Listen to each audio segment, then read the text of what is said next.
Mi ha cominciato con 17 anni hobby trempang. Mi bei school 4 anni di culinary arts na Alemania. Después mi sigi na Switzerland 3 anni tambe. Anto 18 anni passa mi visita Aruba. Anto di viaje mi fall in love con i gente di Aruba, con comida di Aruba. Anto seta tunami decisión para quedar aquí en Aruba y seguir con mi carrera aquí. Mi funciona aquí en Manchebo ta executive chef. Mi tengo un team de ungefähr 30 empleados.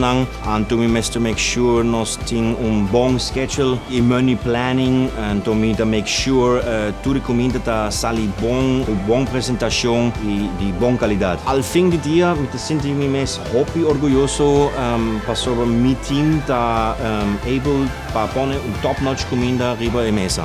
Para toda gente de Aruba, também gente jovem, se você decidir uma carreira em indústria hospitality, você tem um hobby diferente porta para abrir. Você pode specialize por mês em carniceria ou possivelmente você trabalhar em pastry ou em bakery. Também você tem breakfast em mainta, você tem fine dining à noite. Tem um hobby diferente options, então, bang pé.